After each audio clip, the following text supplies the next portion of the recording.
মনে রাখিস, রঘুর থাবা জমের বাবা।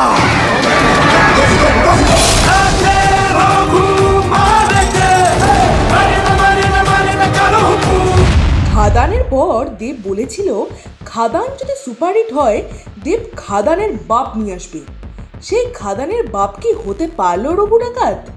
সবটাই জানাবো এই ভিডিওতে, তাই দেরি না করে শুরু করছি মেগাস্টার দেবের নতুন ছবি রঘু ডাকাতের full movie review. Hastalipi originals, the ultimate filmy dose.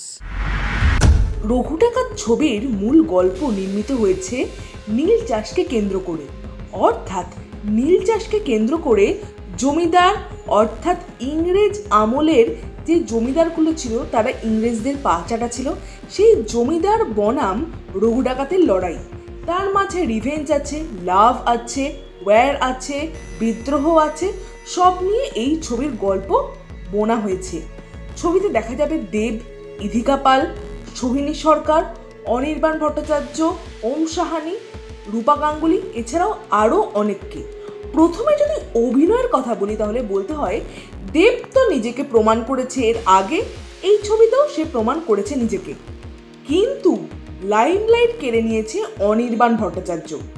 যে যে সিনে অনির্বাণ আছে সেই সিনগুলো থেকে আপনারা চোখ ফেরাতেই পারবেন না। তার সঙ্গে নতুন যুক্ত হয়েছে গুঞ্জা অর্থাৎ সোহিনী সরকারের চরিত্র। তার এক্সপ্রেশন থেকে তার অভিনয় সব কিছুই মনোমুগ্ধকর। কিছু কিছু সময় মনে হয়েছে ইধিকা পালকে ছাপিয়ে যাচ্ছে সোহিনী সরকারের চরিত্র। সোহিনী সরকার আর অনির্বাণ এই দুটো চরিত্র এই ছবির জেম, হিডেন গোল্ড।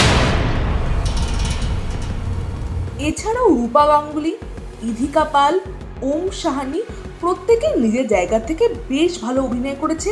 বিশেষ করে যে সকল মহিলারা আছে অর্থাৎ ইধিকা বা সোহিনী সরকার, তাদের যে অ্যাকশন সিনগুলো আছে সেটা বেশ ইমপ্রেসিভ। দেব তো আমাদের অ্যাকশন সিন দেখিয়ে মজা দিচ্ছেই, তার সঙ্গে এই সকল নারী চরিত্রও কিন্তু অ্যাকশন সিন করছে। আর দেব আর অনির্বাণের টাসেনটা কিন্তু জমে কি হয়েছে। এই তো গেল অভিনয়ের কথা। এরপরে ডায়ালগের কথা বলি। ডায়ালগ কিন্তু বেশ ইম্প্যাক্টফুল। দেবের মুখে যে সকল ডায়লগগুলো আছে সেই সকল ডায়লগগুলো দর্শক হিসেবে আমাকে বেশ মজা দিতে পারছে। চিত্রনাট্যর যদি কথা বলি তাহলে বলতে হয় প্রথম যে হাফটা সেই হাফটা কিন্তু মাঝে মাঝে চিত্রনাট্য আরেকটু টাইট হতে পারত, কিন্তু শেষ হাফটা কিন্তু চিত্রনাট্য বেশ টাইট রাখা হয়েছে।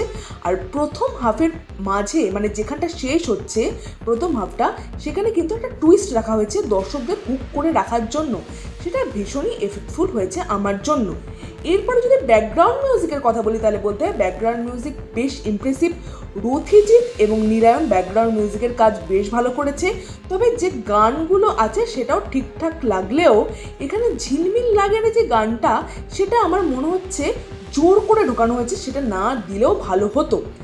এরপরে যদি কালার গ্রেডিংয়ের কথা বলি তাহলে বলতে হয় আমার ঠিকঠাক লেগেছে। সিনেমাটোগ্রাফি অসাধারণ লেগেছে আমার। কিছু কিছু সিনে এত সুন্দর ক্যামেরার কাজ হয়েছে বা গ্রাফিক্সের কাজ হয়েছে, জাস্ট অসাধারণ লেগেছে আমার। অ্যাকশানের কথা বলি তাহলে বলতে হচ্ছে অ্যাকশানটাও আমার ঠিকঠাক লেগেছে। অনেকে শুনছিলাম বলছেন অ্যাকশান খুব একটা ভালো লাগেনি, কিন্তু আমার অ্যাকশান ঠিকঠাক লেগেছে। আর এই ছবির শেষ 20 থেকে 25 মিনিট দর্শকদের হুক করে রাখার জন্য যথেষ্ট। ভীষণই ইম্প্যাক্টফুল সিন আছে এবং জাহাজের যে মাল লুট করার যে সিনটা আছে সেটা ভীষণই ইমপ্রেসিভ। তো ওভারঅল এই ছবিটা আমার বেশ ভালো লাগছে। এবং খুঁত হিসাবে যদি আমাকে একটা কথা বলতে হয় তাহলে বলতে হবে মাঝে মধ্যে এখানে অনির্বাণকে আমি মিস করেছি। একটা জায়গায় হঠাৎ করে অনির্বাণকে হঠাৎ করে হাওয়া করে দেওয়া হয়েছে, সেই জায়গাটা আমি মিস করেছি অনির্বাণকে। তাই অবশ্যই এই ছবিটা একদম নিখুঁত ছবি নয়, তবে অনেক অনেক বাংলা ছবির থেকে অনেক ভালো ছবি। সো আপনারা অবশ্যই দেখে আসুন এই ছবিটা। এই ছবিটা এনজয় করার মতো একটা ছবি। অবশ্যই দুর্গাপুজোতে দেখবেন এবং দেখে কেমন লাগলো আমাদের এই ভিডিওর কমেন্টে জানাবেন। আপনাদের কমেন্টের জন্য আমরা অপেক্ষা করে থাকি। আর অবশ্যই পরবর্তী ভিডিও দেখার জন্য আপনাদের এই চ্যানেলে আমন্ত্রণ রইল আমার পক্ষ থেকে।